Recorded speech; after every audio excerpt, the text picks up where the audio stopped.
खबरें तफसील से। जम्मू कश्मीर के चांसर कुलगाम में कल दोपहर सिक्योरिटी फोर्सेज और मिलिटेंटों के दरमियान हुई झड़प में 2 मिलिटेंट हलाक हुए हैं। मिलिटेंटों के कब्जे से भारी तादाद में असलहा व गोला बारूद जब्त किया गया है। पुलिस जराये से मालूम हुआ है कि मारे गए मिलिटेंटों की शिनाख्त शिराज मौलवी और यावर बट के बतौर हुई है। जराये के मुताबिक शिराज मौलवी 2016 से सरगर्म था और पुलिस को निहायत मतलूब था। पुलिस ने ऑपरेशन के साथ साथ शिराज मौलवी की हलाकत को कामयाबी करार दिया है। वाज़ेह रहे कि ऑपरेशन कल से ही जारी था और सिक्योरिटी फोर्सेज ने पूरे इलाके को अपनी तहवील में लिया है। देर असना जिला कुलगाम में सुबह से ही मोबाइल इंटरनेट खिदमात मुअत्तल की गई हैं।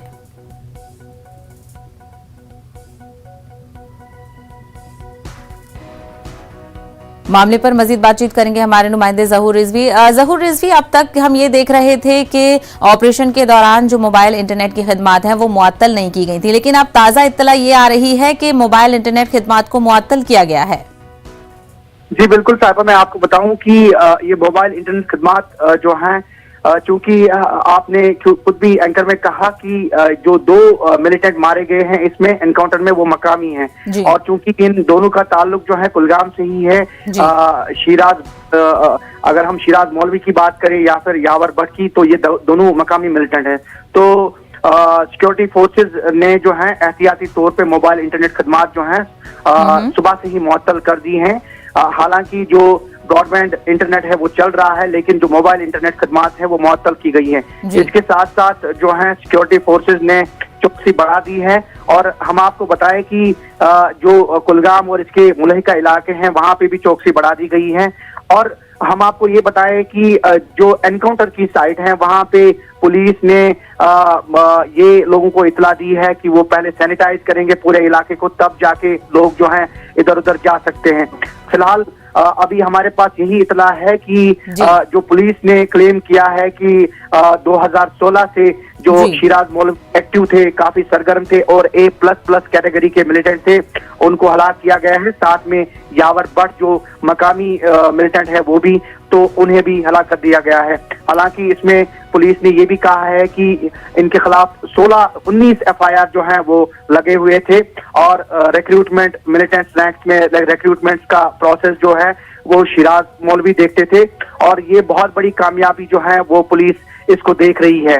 और हम आपको ये भी बताएं कि जो मुलहिका इलाके हैं कुलगाम के, वहां पे भी जो है काफी चौकसी जो है वो सिक्योरिटी फोर्सेज ने बढ़ाई है और साथ साथ CRPF और फौज और पुलिस जो है इस ऑपरेशन का हिस्सा है। जी साहिबा, बिल्कुल। तो 2016 से सरगर्म शिराज मौलवी की जो हलाकत है उसको बड़ी कामयाबी यकीनन करार दिया जा रहा है। सिक्योरिटी फोर्सेज को बड़ी कामयाबी, जिस तरीके से हमने तस्वीरों में भी देखा ज़हूर के सिक्योरिटी फोर्सेज ने मुहासरा किया हुआ है, वहीं मकामी लोगों को आमदरफ्त के हवाले से किस तरीके की मुश्किलात का और चेकिंग का सामना करना पड़ रहा है?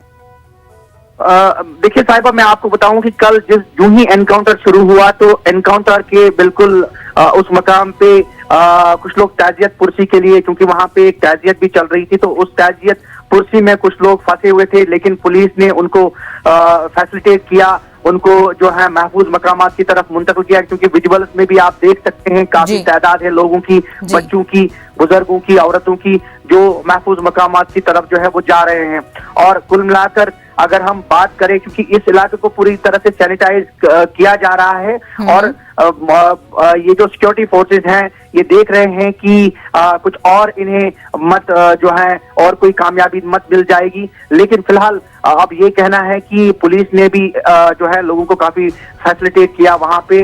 और जिस घर में ये जो एनकाउंटर चल रहा था, इब्तिदाई जो हमें जराये से मालूम हुआ है, वहां पे भी जो है वो घर जो है वो इस जद में आ गए हैं, एनकाउंटर की जद में आ गए हैं। कुल मिलाकर जो फौज या पुलिस जो है आसपास के इलाकों में जो है तलाशी कार्रवाई जो है वो जारी है।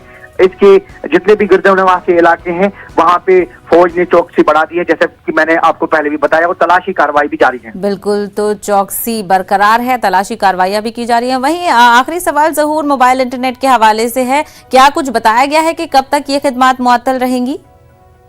देखिए साहिबा, ये बिल्कुल एक सिक्योरिटी रिलेटेड क्वेश्चन है और कुछ भी कहना काबिल वक्त होगा। ये सिक्योरिटी एजेंसी उसको तय करना है कि माहौल और उनको लॉ एंड ऑर्डर की प्रॉब्लम्स जो है वो दरपेश नहीं होनी चाहिए। उस हिसाब से जो है मोबाइल इंटरनेट खदमात जो है वो रेस्टोर की जा सकती है। फिलहाल अभी आज का दिन है और कल से एनकाउंटर शुरू हुआ है। फिलहाल कुछ भी कहना काबिल वक्त होगा। जी बिल्कुल, तो इस मामले को लेकर जो भी अपडेट आता रहेगा वो हम आपसे लेते रहेंगे। जहूर, फिलहाल बात करने के लिए बेहद शुक्रिया।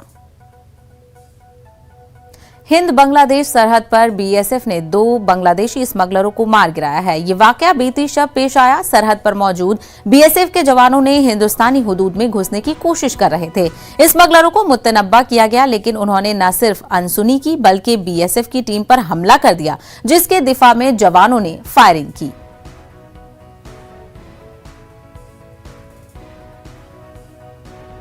त्रिपुरा पुलिस की कार्रवाई के खिलाफ अदालत का दरवाजा खटखटाने वाले वुकला और सहाफी की अर्जी पर समाअत करने के लिए सुप्रीम कोर्ट राजी हो गया है। एडवोकेट मुकेश, एडवोकेट अंसार इंदौरी और सहाफी श्याम सिंह की जानिब से प्रशांत भूषण ने समाअत के लिए अदालत में अर्जी दाखिल की, जिसे चीफ जस्टिस एनवी रमन्ना ने मंजूरी दे दी है और इस पर जल्द समाअत की यकीन दहानी कराई है। ख्याल रहे कि त्रिपुरा के मुतासिरा इलाकों का दौरा करने वाली फैक्ट फाइंडिंग टीम में शामिल 2 वुकला, एडवोकेट मुकेश और एडवोकेट अंसार इंदौरी के खिलाफ त्रिपुरा पुलिस ने यूएपीए के तहत मुकदमा दर्ज किया था। वुकला पर सोशल मीडिया पर 2 फिरकों के बीच नफरत फैलाने का इल्जाम लगाया गया था। त्रिपुरा पुलिस की कार्रवाई को वुकला ने नाइंसाफी और इख्तियार का नाजायज इस्तेमाल करार दिया था।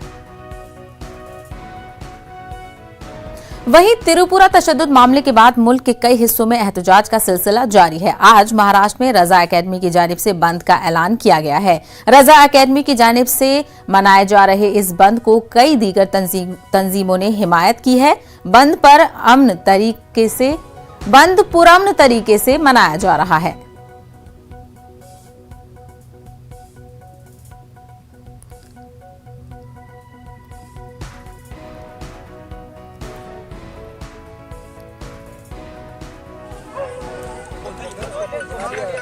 देखिए, त्रिपुरा में जो मामलात हुए हैं उसमें वीएचपी ने जुलूस निकाला और उस जुलूस में हमारे हुजूर सल्लल्लाहु ताला अलैहि वसल्लम की शान तौहीन किया और उसके बाद जो वहाँ पर मामलात हुए, मस्जिदों को नुकसान पहुँचाया गया, मुसलमानों की दुकानों को जलाया गया, उनके मकानों को जलाया गया, औरतों की बेहुरमती की गई, मस्जिदों को शहीद किया गया, कुरान पाक की बेहुरमती की गई।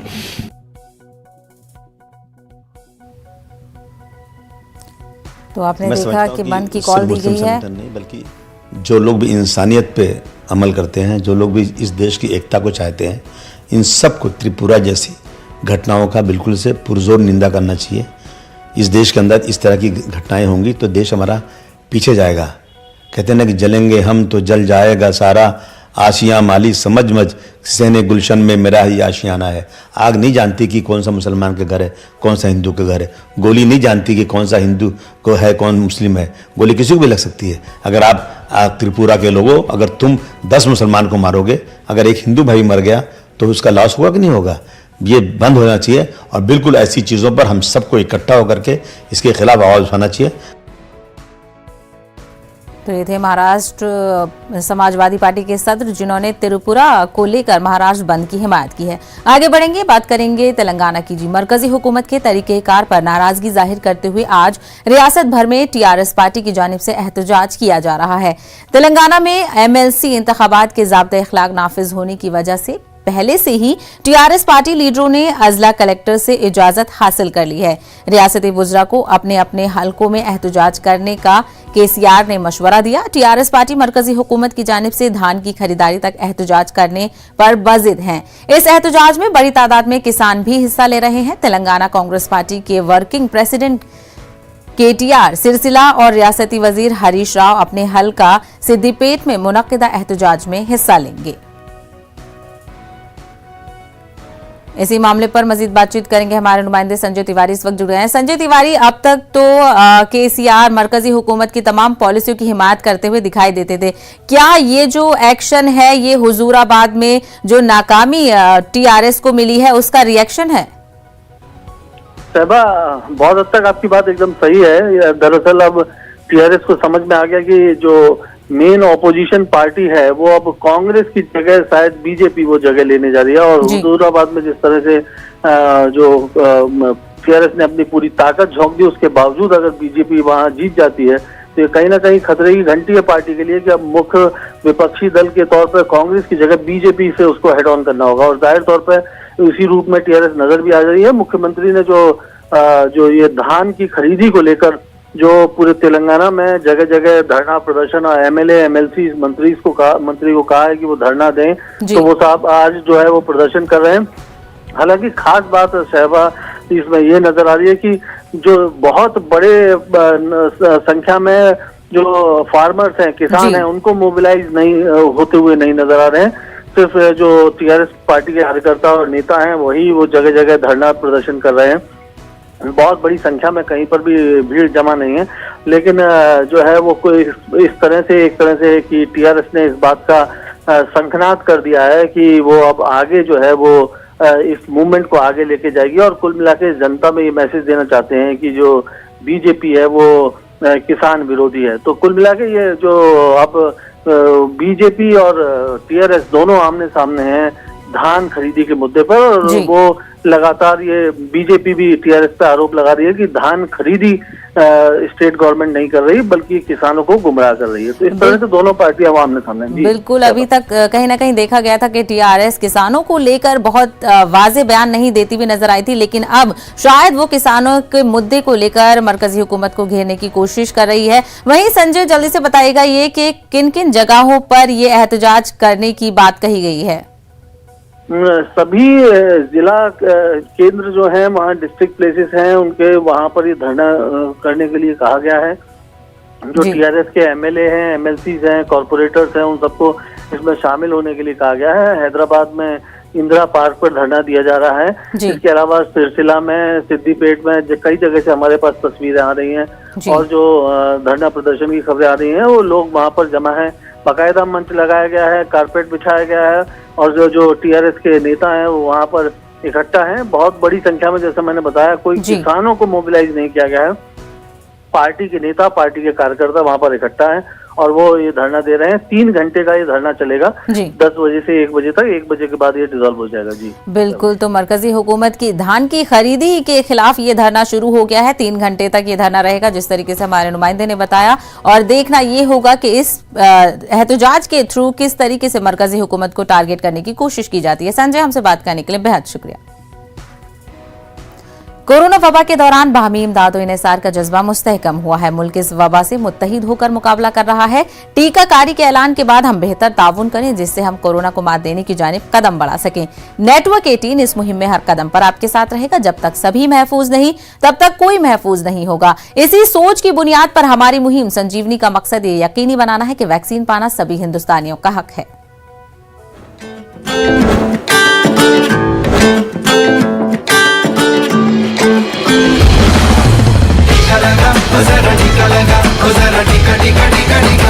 ब्रेक के बाद आपका खैर मकदम है। उत्तर प्रदेश के संभल पहुंचे कांग्रेस लीडर राशिद अल्वी ने मुतनाज़ा बयान दिया है।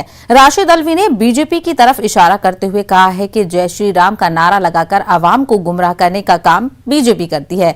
उन्होंने कहा कि ऐसे लोगों से होशियार रहने की जरूरत है। उन्होंने इस ताल्लुक से रामायण के एक इक्तिबास का भी हवाला दिया। एक धाम पे पानी पीते, उस राज्य के अंदर नफरत कैसे हो सकती है? लेकिन आजकल कुछ लोग देश के लोगों को जय श्री राम का नारा लगा के गुमराह भी करते हैं। ऐसे लोगों से हमें होशियार रहना चाहिए। मैं अपनी बात लंबी नहीं करना चाहता, लेकिन रामायण में आता है कि जब लक्ष्मण जी की हालत खराब होती है और कहा जाता है कि संजीवनी बूटी सूरज निकलने से पहले आनी चाहिए वरना जिंदगी बचना मुश्किल है, तो हनुमान जी की जिम्मेदारी लगाई जाती है, जाइए संजीवनी बूटी लेके आइए हिमालय पहाड़ से। उधर रावण एक राक्षस को संत बना के भेज देता, उसे तो वक्त खराब करना था कि सवेरे से पहले संजीवनी बूटी आनी नहीं चाहिए। हनुमान जी ऊपर जा रहे, वो राक्षस नीचे बैठ के जय श्री राम का नारा लगा रहा। आजकल तो बहुत लोग लगाते हैं, हनुमान जी ऊपर से नीचे उतर आते, वो तो भक्त हैं, वो आके बैठ जाते हैं पांव के अंदर। तो ये राक्षस कहता है इसे तो वक्त खराब करना था, पहले जाओ मानसरोवर के अंदर स्नान करो, बगैर नहाए जय श्री राम नहीं बोला जाता। ये अलहदा बात है आचार्य जी, आज जो जय श्री राम बोलते वो बगैर स्नान के बोलते। एक मगरमच्छ पांव पकड़ लेता हनुमान जी, वो उसे किसी ने श्राप दिया था, वो एक अप्सरा थी, वो अप्सरा बन जाती है और वो हनुमान जी से कहती है, हनुमान क्यों वक्त खराब कर रहे हो, तुम्हें तो सूरज निकलने से पहले जाना है संजीवनी बूटी लेकर। और ये जो सामने बैठा है जय श्री राम कह रहा है, मुनि नहीं, ये निश्चर घोरा, ये मुनि नहीं है, ये तो घोर राक्षस है। मैं आपसे बस इतनी बात कह के अब आपसे विदा लूंगा कि आज भी बहुत लोग जय श्री राम का नारा लगाते हैं, वो सब मुनि नहीं, वो निश्चर घोर। होशियार रहने की जरूरत है और देश के अंदर हमें ऐसा माहौल पैदा करना है जो राम राज्य के अंदर आया है।